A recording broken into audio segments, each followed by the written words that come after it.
Bienvenidos a Kaiser Report, soy Max Kaiser. Hemos tenido una mega semana en las noticias gracias a la mega declaración de la renta que ha hecho una mega empresa como Apple y la mega cantidad de locuras que se han vivido en la campaña presidencial de Estados Unidos, a la que los demasiado grandes para caer han contribuido con otra mega cantidad de pasión. ¿Stacey?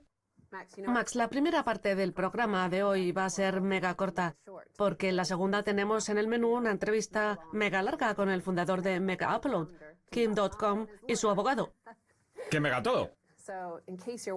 Para los que se pregunten por qué salgo tan poco en este episodio, ahí tienen la razón. En fin, ya que has hablado de lo demasiado grandes para caer, o sea, de los bancos, los banqueros, que fueron los causantes de la Gran Depresión del 2007-2008, vuelven a acaparar los titulares vertiendo una nueva amenaza sobre nosotros. El gobernador del Banco de Inglaterra, Mark Carney, afirma que los banqueros deshonestos amenazan con provocar una nueva crisis financiera. El gobernador del Banco de Inglaterra advierte de que los banqueros corruptos no solo suponen una amenaza para las víctimas a las que estafan, sino que también pueden serlo para todo el sistema financiero internacional. Como presidente del Comité para la Estabilidad Financiera, un foro internacional en el que participan organismos reguladores nacionales, ministerios de economía y bancos centrales, Carney ha enviado una carta al G20 que se reúne este fin de semana en China. ¡Qué interesante! Resulta que el máximo responsable del Banco de Inglaterra, Mark Carney, señala con el dedo a los banqueros como culpables de la inestabilidad de los mercados financieros, tanto en el pasado como en el presente. No es una cuestión de políticas, de flexibilización cuantitativa, comercio mundial y estímulos fiscales insuficientes, sino de unos banqueros que se dedican a realizar actividades ilegales. Bueno, más que hablar de delitos y de ilegalidades, suelen utilizar el término malas conductas, aunque lo que quiera decir realmente sea delitos. Si recuerdas, David Cameron, ex primer ministro del Reino Unido, país en el que se orquestaron la mayoría de los delitos financieros de los bancos estadounidenses a través de la City de Londres, y George Osborne, ex ministro de Economía, decían que había que dejar de azotar a los banqueros. Pues bien, vamos a ver qué mensaje les lanza el gobernador del Banco de Inglaterra, Mark Carney, a los miembros del G20. Las malas conductas por parte del sector financiero han aumentado hasta el punto de poder llegar a suponer un riesgo para el sistema, minando la confianza en los mercados y las instituciones financieras. La noticia hace referencia a las decenas de miles de millones de dólares y libras que los banqueros han pagado en multas, sin que se hayan visto amenazados con pasar un tiempo en la cárcel. De hecho, creo que en el Reino Unido apenas 2, 3 o 4 banqueros han acabado en prisión tras los escándalos de manipulación del LIBOR y del mercado de divisas.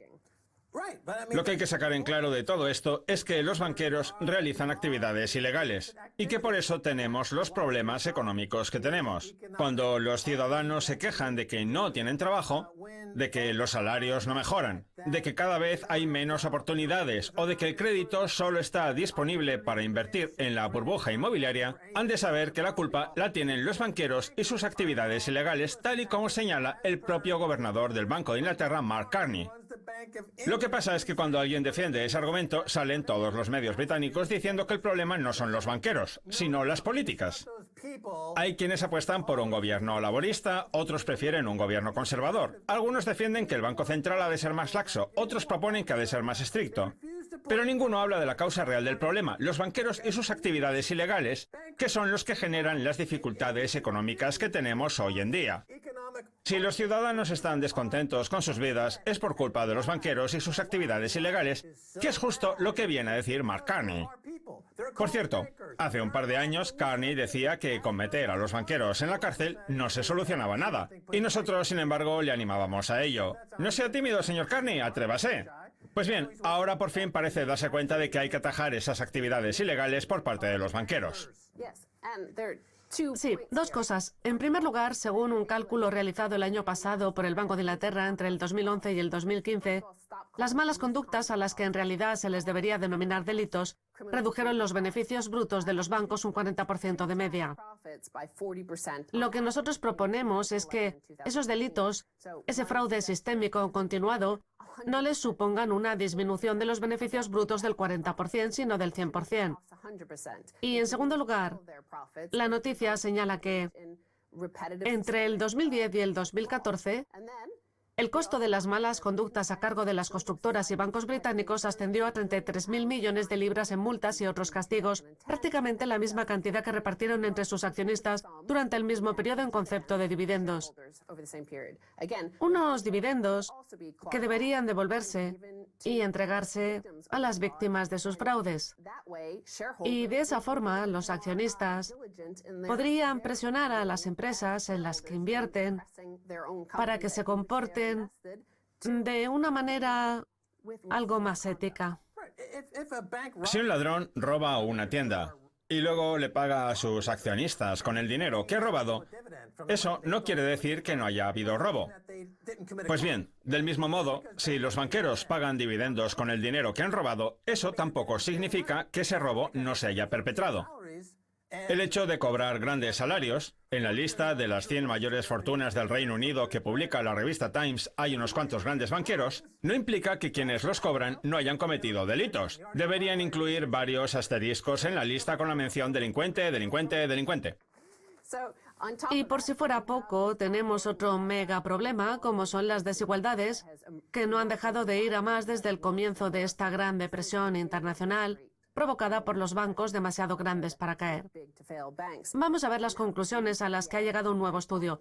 Las desigualdades salariales hacen que los trabajadores sean menos productivos.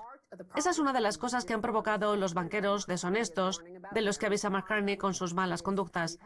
Que se haya puesto en marcha toda una política monetaria destinada a rescatar a los bancos a los que se considera supuestamente demasiado grandes para caer. Y esa política monetaria es la que ha generado todas las desigualdades que tenemos. Pues bien, ahora resulta que un estudio de la Universidad de Columbia y de la Universidad de California en Berkeley, realizado en la India, revela que los grupos de trabajadores que perciben salarios parejos son más productivos que aquellos en los que existen importantes diferencias salariales. A los trabajadores indios les preocupa mucho si les pagan con igualdad o no. La producción de los trabajadores que cobran menos que sus compañeros resultó ser un 22% menor que la de aquellos trabajadores que perciben la misma remuneración que los demás miembros de la plantilla, además de trabajar un 12% menos, unos efectos que parecen agrandarse cuanto más se prolongan en el tiempo las desigualdades salariales. Y el fenómeno resulta ser real tanto en los trabajadores que cobran de más como en los que cobran de menos, algo que también sucede en la economía mundial. La productividad en el Reino Unido se ha desplomado y en Estados Unidos lleva 6 trimestres seguidos haciendo lo propio. Así pues, algo pasa.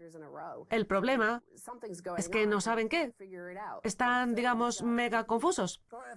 Lo descorazonador para los británicos es que cuando los banqueros roban miles de millones de libras, generando con ello un gueto, una clase permanentemente desfavorecida y con graves dificultades, el gobierno parece creer que se trata de un problema de relaciones públicas. Por eso contratan a un equipo de relaciones públicas, para que salga ante la opinión pública diciendo que hay que dejar de azotar a los banqueros. El hecho de que David Cameron concediera a sus compinches esas primas del 25% tan propias del clientelismo antes de dejar el gobierno, o de que la relación entre la City de Londres y el 10 de Downing Street esté basada en el fraude, no parece ser suficiente para que el gobierno se dé cuenta de cuál es el problema. Al contrario, sigue empeñado en que se trata de una cuestión de relaciones públicas. Prefieren sacar a un banquero abrazando a un gatito y acariciando a una cabra con el lema «Dejemos de azotar a los banqueros». Y mientras la gente se muere de verdad. Por eso digo que son terroristas financieros, por los cadáveres que generan sus actividades. Esos cadáveres revelan la naturaleza terrorista de sus actos. Volviendo al estudio realizado en la India, los psicólogos y algunos economistas de prestigio como John Maynard Keynes o Thorstein Veblen sostienen que las diferencias salariales también influyen en la felicidad y la productividad de la gente, igual o más que los salarios en sí. Sin embargo, el resto de los economistas parecen no coincidir con esta teoría, puesto que no les parece demasiado racional. Un trabajador no se opondrá nunca a que le suban el sueldo $10.000, ni siquiera aunque a su compañero se lo suban $20.000. Pero, como hemos dicho, lo que demuestra el estudio es que tanto los trabajadores que cobran de menos como los que cobran de más resultan ser menos productivos.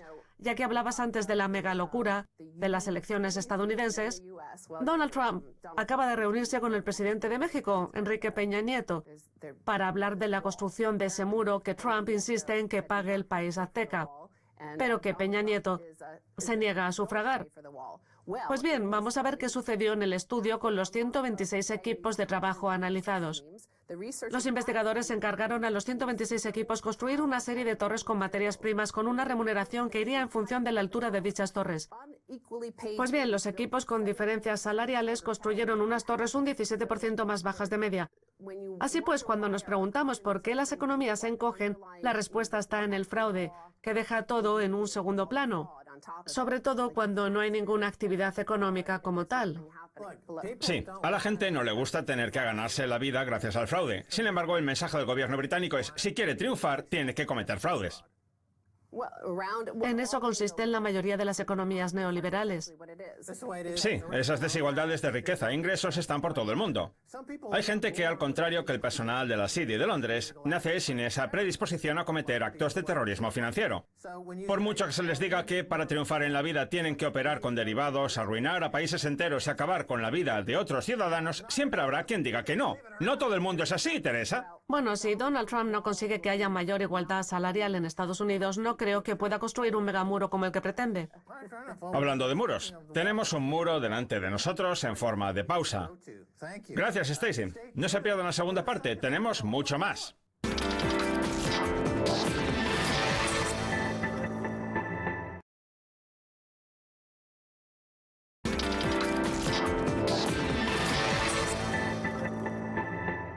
Bienvenidos de nuevo a Kaiser Report. Es hora de viajar hasta Auckland, en Nueva Zelanda, para hablar con Kim.com y con su abogado, Ira Rotken, de techfirm.com. Muchos de nuestros invitados se ven obligados a salir en nuestro programa acompañados de sus abogados, sobre todo cuando han acabado con el cártel de la propiedad intelectual de Hollywood. Kim y Ira, bienvenidos a Kaiser Report. Hola, Max. Gracias por la invitación. De nada. Voy a leer un mensaje que tiene usted publicado en su cuenta de Twitter, Kim. No vivo allí, nunca viajo allí, no tengo empresas allí, pero todo por lo que trabajo pertenece ahora a Estados Unidos. Para aquellos que no conozcan del todo bien su situación, cuéntenos qué fue lo que le llevó a escribir ese tuit. La gente ha de saber que estoy imputado por Estados Unidos por incumplir las leyes en materia de derechos de autor, aunque no estoy acusado directamente por los archivos de Mega Upload. Me responsabilizan del uso que hicieron de ellos los usuarios de la plataforma, que supuestamente incumplieron esa legislación. Intentaron extraditarme de Nueva Zelanda y, como hice valer mis derechos para evitarlo, ahora un tribunal estadounidense considera que soy un prófugo y, como tal, se han incautado de todos mis activos, que ahora pertenecen al gobierno de Estados Unidos. De ahí mi tuit. He perdido todos mis activos sin que se me haya juzgado. Nunca he estado en Estados Unidos y, a pesar de ello, mire lo que me han hecho. La verdad es que llevo años siguiendo su caso. Hace 10 o 15 años estuve muy pendiente del trabajo de Lawrence Lessig en la batalla legal que mantuvo con el Tribunal Supremo de Estados Unidos por un famoso caso relacionado con los derechos de autor. Un tema que a día de hoy sigue sin resolverse.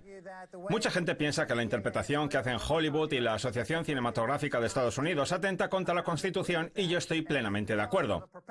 Esos derechos de autor permanentes que pretenden instaurar Hollywood y la industria de la propiedad intelectual son incompatibles con los derechos humanos. Eso fue lo que me hizo interesarme en su caso. En fin, Ira, ¿qué es eso de la deslegitimación del prófugo, de la que tanto se habla ahora? ¿Qué tiene que ver con el caso de Kim.com? ¿Cómo es posible que Estados Unidos tenga ni siquiera jurisdicción sobre este caso?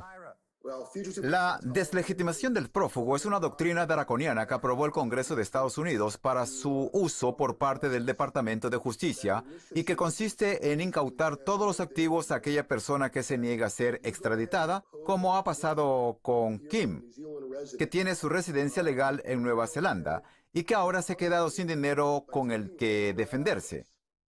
Kim.com forma parte del caso judicial sobre derechos de autor más importante de la historia, un caso para el que hemos organizado una defensa muy productiva desde aquí, desde Nueva Zelanda.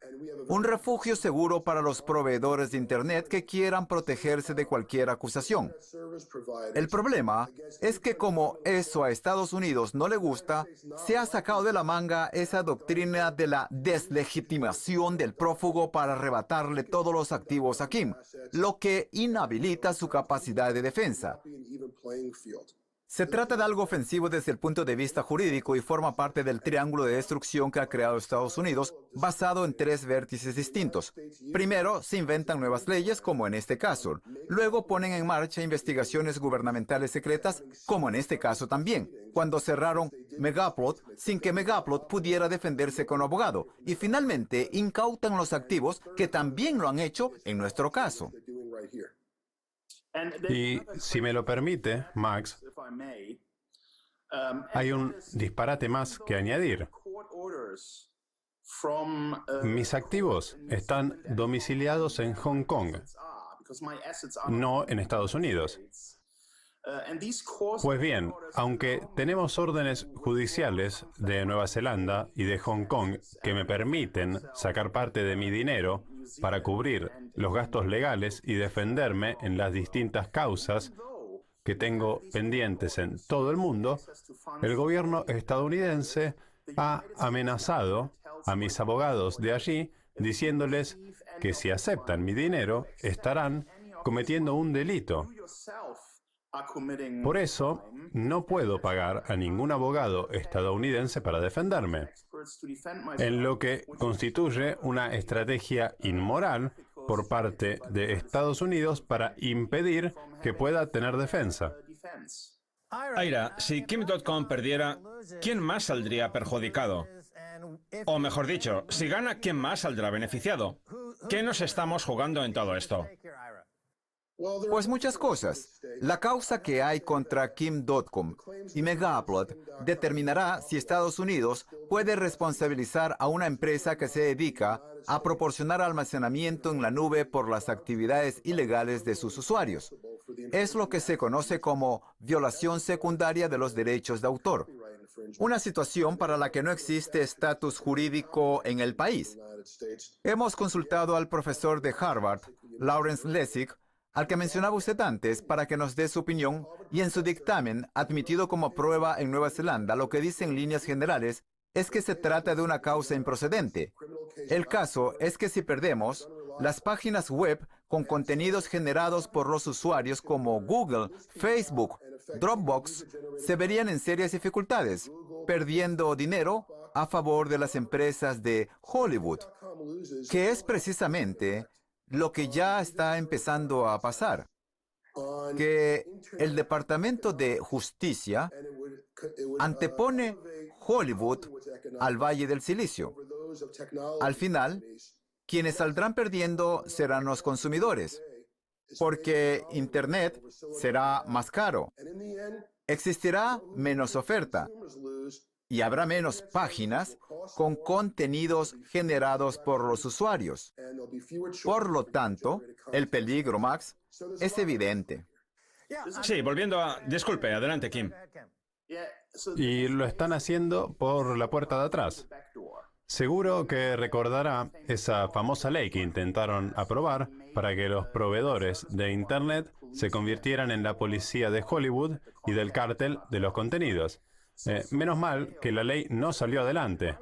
Pues bien, si pierdo el caso, conseguirán que los proveedores de Internet se conviertan en la policía de la red y de los usuarios para evitar que otras hagan lo mismo que yo. De acuerdo. Volviendo al trabajo de Lawrence Lessig, todo esto de los derechos de autor tiene mucho que ver con la primera enmienda, la que regula la libertad de expresión, que ahora se ve amenazada por estos extremistas de los derechos de autor de Hollywood, como los definen algunos, que se creen los dueños de toda forma de expresión. Piensan que son los dueños de ciertas palabras, como la palabra libertad, cuyos derechos de autor están en sus manos, y por esa regla de 3, los demás no podemos emplearla. La cosa se ha desmadrado tanto que son capaces hasta de enviar a las fuerzas especiales a Nueva Zelanda. Anoche escuché en su retransmisión en directo que llegaron a enviar a los SWAT a su domicilio, violando todo tipo de disposiciones. ¿Y para qué? Solo porque usted pretende darle un uso justo a los derechos de autor. Max, no estamos hablando de una cuestión meramente teórica, sino que podemos demostrarla. Cuando se abrió la causa en enero del 2012, lo primero que hizo Estados Unidos fue establecer un procedimiento secreto en el que Megaupload no pudo recurrir a los servicios de ningún abogado que le dijera al juez: oiga, eso de la violación secundaria de los derechos de autor no existe. ¿Y sabe qué hicieron? Cerrar la web de Megaupload. No solo aquellos contenidos que atentaban presuntamente contra la legislación, sino todos. Fotos de bodas, archivos, Word, contenidos protegidos por la primera enmienda. Y no han hecho nada para ayudar a los usuarios a recuperar esa información. Esa redada le ha infligido un daño irreparable a la primera enmienda. Todos esos datos y archivos pertenecientes a los consumidores han desaparecido por culpa del proceder secreto del gobierno de Estados Unidos.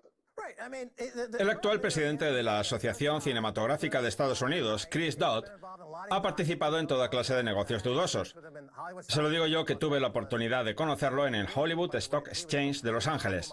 Bart Chilton está de acuerdo conmigo. Lo considero un egoísta interesado que actúa al margen de la ley. El problema de esa gente es que se creen Arnold Schwarzenegger. El presidente de la Asociación Cinematográfica de Estados Unidos, Jack Valenti, se cree Bruce Willis. No tienen clara la frontera entre su locura y la realidad, y con esos procedimientos secretos están acabando con la libertad de expresión.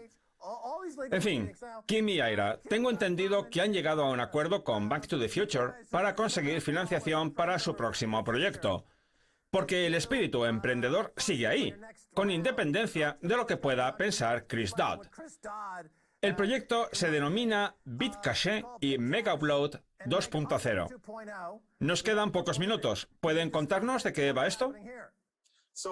Empiezo por Megaupload 2.0, un nuevo servicio en la nube en que los usuarios podrán subir archivos para el resto de usuarios.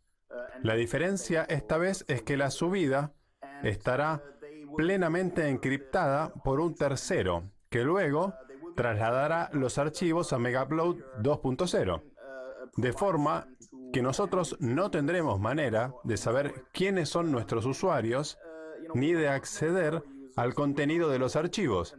De hecho, ni siquiera tendremos una dirección IP para subir los documentos. Por tanto, se trata del sistema en la nube más privado jamás visto. Y además de eso, tendremos una herramienta denominada BitCache en la que todas las transferencias de archivos estarán vinculadas a una transacción microscópica de bitcoins. Es decir, que hemos decidido recurrir a la cadena de bloques y a las divisas digitales para proteger las transferencias de archivos. Yo creo que la combinación de ambas herramientas supondrá todo un hito. Ya veo. De hecho, han suscitado un enorme interés en todo el mundo. Creo que tienen previsto lanzar una parte a principios del 2017. ¿No es así? Sí, Y yo estoy invitado a la fiesta, ¿verdad? por supuesto que sí. Será más pronto que tarde. En fin, una de las victorias que han conseguido ustedes ha sido lograr retransmitir en directo su juicio, que la gente podrá seguir en vivo en las próximas semanas. ¿Qué podemos esperar de la retransmisión? ¿Por qué es importante y qué temas se están tratando en el Tribunal de Oakland, Ira? Pues lo que podrá ver la gente es un caso de abuso por parte del gobierno estadounidense. La gente verá que Estados Unidos vino a Nueva Zelanda a hacer una redada por un tema como son los derechos de autor que no se contempla en el tratado de extradición entre ambos países. No en vano, el artículo 92B exime a todos los proveedores de Internet de cualquier obligación en materia penal. Además, las leyes neozelandesas no contemplan la violación de los derechos de autor como un delito. Todo eso tenemos previsto decirle al tribunal. Creemos que otros tribunales se han equivocado en el pasado, pero en este caso somos mucho más optimistas. Confiamos en que si se aplica el derecho consuetudinario neozelandés, Kim.com y otros en su situación ganarán el caso. Con esta retransmisión en directo, lo que pretendemos es mostrarle al mundo ese abuso por parte del gobierno estadounidense, una transparencia que es la que debería existir en toda democracia. Confiamos en que otra gente tan innovadora y brillante como Kim Dotcom pueda seguir utilizando Internet para mostrar al mundo las tropelías del gobierno en las causas relacionadas con la red. De acuerdo. No podemos olvidar que una de las mayores figuras del ámbito tecnológico y del emprendimiento, como es Bill Gates, que cuenta con una fortuna de 80.000 millones de dólares, ha sido condenado 2 veces por monopolio. O que Steve Jobs infringía la ley cuando daba sus primeros pasos en el mundo de la telefonía, cuando se dedicaba a eso del phreaking o pirateo telefónico. Si no saben lo que es, les invito a que lo busquen en Internet. Así fue como empezó, infringiendo la ley. Los emprendedores y especialistas tecnológicos desafían al sistema, crean nuevos paradigmas y rompen con todo lo establecido. Y Kim Dotcom es un mago tecnológico adelantado a su tiempo que está haciendo una labor fantástica. Ahora se enfrenta al legado de la vieja guardia, a la Asociación Cinematográfica de Estados Unidos y a los extremistas de los derechos de autor. Y si gana, todos saldremos beneficiados. Es una cuestión de libertad de expresión, de progreso tecnológico y de futuro. En fin, nos hemos quedado sin tiempo. Gracias por haber estado en Gracias, Kaiser Max. Gracias, Max. Muy bien, esto es todo por hoy en Kaiser Report. Somos Max Kaiser y Stacey Herbert. Quiero dar las gracias a nuestros invitados Kim Dotcom y su abogado Ira Rotken. Si quieren contactar con nosotros, escríbanos un tuit a Kaiser Report. Hasta la próxima. Adiós.